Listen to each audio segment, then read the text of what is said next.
Hola a todos y bienvenidos una semana más a este canal de los buenos dormidores. En este vídeo os voy a hablar de la importancia que tiene el horario de comidas. Sabemos que la comida es uno de los sincronizadores más importantes de nuestros relojes biológicos, así que hoy nos vamos a centrar precisamente en estudiar qué importancia tienen los hábitos de comida en nuestro metabolismo y en nuestros ritmos biológicos. Para entender un poco la importancia que tiene el cuándo comer, el doctor Juan Antonio Madrid siempre lee un texto extraído del Principito que me gusta mucho y que voy a compartir con vosotros, que viene a representar un poco la filosofía o la razón por la cual es importante una cierta regularidad en nuestros hábitos. En este texto, un zorro le está recriminando de alguna forma al Principito que ha llegado tarde y le dice: hubiese sido mejor venir siempre a la misma hora. Dijo el zorro: si vienes, por ejemplo, a las 4 de la tarde, comenzaré a ser feliz desde las 3. Cuanto más avance la hora, más feliz me sentiré. Pero si vienes a cualquier hora, nunca sabré a qué hora he de preparar mi corazón. Y termina diciendo algo muy importante, que es que los ritos son necesarios. Pues bien, el doctor aquí siempre cambia la palabra ritos por la palabra ritmos, y es que los ritmos son necesarios. ¿Y para qué son necesarios los ritmos? Pues para preparar tu corazón cuando te levantas, para preparar tu tracto digestivo cuando ingieres una comida y llega ese aluvión de nutrientes. En definitiva, todo aquello que hagamos a una hora determinada nos va a permitir que todo nuestro reloj biológico, nuestra fisiología, anticipe ese momento decisivo. Pues bien, cuando revisamos un poquito en la bibliografía y en la cultura, nos encontramos con que existe una enorme cantidad de citas, de refranes. Por ejemplo, hay uno que es muy conocido y viene a decir que debemos desayunar como un rey, comer como un príncipe y cenar como un mendigo. Este refrán es muy antiguo, es de Maimónides, médico rabino de Al-Ándalus que vivió en el siglo XIII y que es autor del Tratado sobre la Salud, muy interesante porque empoderan al individuo y le hacen responsable de su propia salud para que no descanse siempre esa responsabilidad en el médico. Pues bien, pero es que esta idea de que la cena debe ser pequeña, debe minimizarse, pues sigue repitiéndose en múltiples obras literarias. Por ejemplo, en el Quijote, Don Quijote le dice a Sancho: Sancho, matan más las cenas que las guerras. Y finalmente hay un tercer refrán que dice que de grandes cenas están las sepulturas llenas. Pues bien, en el siguiente vídeo hablaremos de por qué la cena puede ser tan nociva o puede tener algunos inconvenientes en la salud en relación con la comida. En vídeos anteriores os he comentado que para mantener una buena salud en nuestro reloj biológico es importante tener en cuenta tres factores, que serían la regularidad, el contraste y la sincronización. Y esto es así para todos los ritmos biológicos, pero en este caso nos vamos a centrar en los horarios de comidas. Empezaremos por la regularidad en los horarios de comida. ¿Por qué es importante comer siempre a la misma hora? Bueno, pues ya se lo decía el zorro al Principito, y es que de alguna forma para preparar nuestro tracto digestivo, nuestro páncreas, el hígado o la motilidad intestinal, pues ante esa avalancha de enorme de nutrientes que van a desequilibrar nuestro medio interno y que por lo tanto nos debe encontrar pues, lo más preparados posible. Y es que comer a deshoras hace que comamos peor, que tengamos menos apetito, pero que también nuestro metabolismo sea menos eficiente.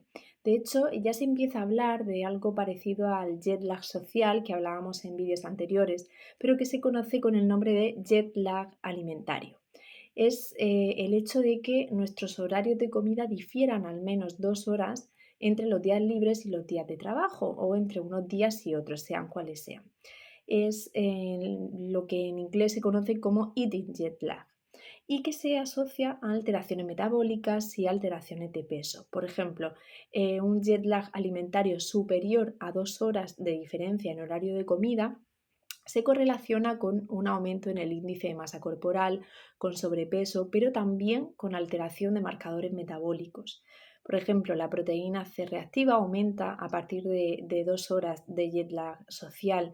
Sabemos que la circunferencia abdominal también aumenta a partir de esas 2 horas de diferencia horaria, igual que ocurre con el grado de obesidad y con el riesgo de sufrir síndrome metabólico. También los niveles de triglicéridos y colesterol se asocian a una mayor irregularidad en horarios de comida y menor amplitud en los ritmos biológicos. Pues bien, la segunda característica relacionada con la comida que vamos a comentar es el contraste. Hemos hablado de que es importante comer siempre a las mismas horas aproximadamente, pero también es importante que existan periodos bien definidos de ayuno, periodos muy marcados de comidas y luego periodos en los que no estemos continuamente ingiriendo comida y que le demos un descanso a nuestro organismo. Ese contraste entre los periodos de comida y ayuno tenemos que potenciarlo y en ese sentido voy a comentar dos efectos relacionados con el contraste. Uno es la privación de sueño y el otro es el tiempo que dedicamos a ayunar. Cuando nosotros nos privamos de sueño, dormimos irregularmente, tanto durante el día como durante la noche, y estamos eliminando precisamente ese contraste. Pues bien, hoy sabemos que reducir el tiempo de sueño tiene también efectos metabólicos, no solo efectos cerebrales. Si en un grupo de personas sanas, jóvenes, que duermen un tiempo medio pues de 8 o 9 horas por día, les restringimos el tiempo de sueño a 5 o 4 horas cada noche y medimos de forma continua los niveles de glucosa durante las 24 horas, observamos que antes de la privación de sueño, es decir, cuando duermen todo el tiempo que quieren y necesitan, sus picos de glucosa ante una comida de un desayuno, una comida o cena estándar de la misma cantidad de calorías y componentes, pues estos picos serían iguales. Ahora bien, cuando medimos estos niveles de glucosa después de haberlos privado de sueño, después de haber reducido su sueño en 4 horas al menos, comprobamos que tras cada comida se va a producir una elevación posterior de glucosa más alta y que se va a mantener más elevada durante más tiempo. Y lo que es peor, además se pierde la regulación de la glucemia nocturna, de tal manera que sufren de hiperglucemia durante la noche.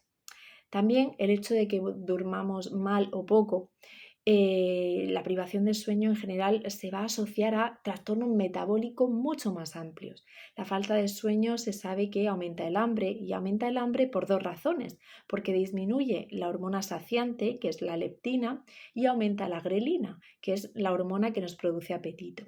Pero es que además, cuando duermes poco, tienes más tiempo para comer, para picotear, y al aumentar la oportunidad de comer va a hacer que aumentemos la ingesta. Tenemos más hambre y tenemos más oportunidad de comer, luego comemos más. Por otro lado, cuando duermes poco, estás más cansado, la fatiga aumenta, la regulación cambia y eso hace que disminuya el gasto metabólico. Por un lado, tenemos que aumentamos la ingesta, las entradas de energía y además disminuimos el gasto, con lo cual pues, tendemos al sobrepeso y a la obesidad. Pero no solamente la falta de sueño produce ese impacto sobre el peso corporal, y es que cuando dormimos menos aumenta la producción de cortisol. Durante la noche aumenta la actividad simpática, la noradrenalina y adrenalina, hace que la tolerancia a la glucosa sea peor. Aumenta, por tanto, la resistencia a la insulina y ello, unido al riesgo de obesidad, va a producir una mayor incidencia de síndrome metabólico. Otra forma de aumentar el contraste en relación con la comida es potenciando el tiempo dedicado al ayuno o equilibrando, mejor dicho, el tiempo dedicado al ayuno. En general, las sociedades desarrolladas tienden a reducir el tiempo de ayuno a la par que hemos ido reduciendo también el tiempo de descanso y el tiempo de oscuridad.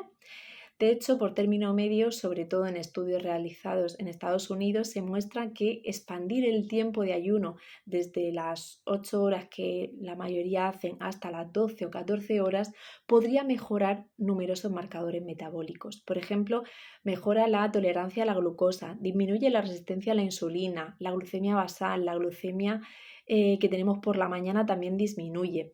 Mejora la función del páncreas, disminuye el riesgo de sufrir hígado graso, en fin, un largo etcétera. Por lo tanto, potenciar ese periodo de ayuno, que es lo que por otro lado proponen las tendencias modernas de ayuno intermitente, es algo también muy saludable desde el punto de vista cronobiológico y metabólico. Lo que quizás no estamos tan de acuerdo en cronobiología es en potenciar un modelo de ayuno intermitente consistente en que unos días vamos a dejar de desayunar y otros días vamos a desayunar temprano. Otros días dejaremos de cenar. Es decir, la tendencia a la irregularidad no lo recomendamos, a alterar esas pautas estables de comida. Pues parece que no es muy conveniente porque evita esa capacidad que tienen nuestros relojes o disminuye la capacidad de anticiparnos a algo regularmente. También se han planteado los investigadores que cuando reducimos el periodo de comidas a una ventana limitada y aumentamos el ayuno con estas técnicas de ayuno intermitente, pues ahí surge la duda de qué es lo mejor, que la ventana se desplace hacia el mediodía y la mañana o que la desplacemos hacia la tarde y la noche. Bien, pues entonces en ese aspecto se han hecho dos tipos de restricción alimentaria, que es dejar de comer desde las 8 de la mañana a las 5 de la tarde, que sería la restricción temprana, y vamos a comer en la primera mitad del día o por el contrario comer solamente entre las 12 del mediodía y las 9 de la noche. Pues de las dos alternativas, los sujetos voluntarios que siguieron la pauta de alimentación más temprana son los que mostraron mejores resultados metabólicos, tanto en lo que se refiere a niveles de glucemia como niveles de insulina. También es importante el orden en el que en una misma comida ingerimos los distintos alimentos, los distintos nutrientes. Esto es algo que a menudo no pensamos, pero si queremos controlar mejor los niveles de glucemia y de insulina y que haya un orden adecuado será lo ideal. ¿Y cuál sería este orden? Pues sería comenzar por la fibra, las verduras, pasar a proteínas y grasas y acabar finalmente la comida con carbohidratos, especialmente si vamos a ingerir carbohidratos de liberación rápida. Sería lo ideal dejarlo para el final y por supuesto, ya si queremos conseguir un control glucémico óptimo, pues caminar unos 10-15 minutos después de cada comida va a contribuir todavía más a que esa glucosa que se está absorbiendo entre más rápidamente en nuestros músculos. Y finalmente nos quedaría hablar de la sincronización. Vamos a responder a esa pregunta que tanto nos hacéis de cuándo es mejor comer. Pero eso será en el próximo vídeo en el que hablaremos de por qué la cena puede ser tan nociva o puede tener algunos inconvenientes en la salud en relación o en lo que se refiere a la comida. Así que si te interesa, comparte, dale al like y suscríbete al canal para no perderte nada.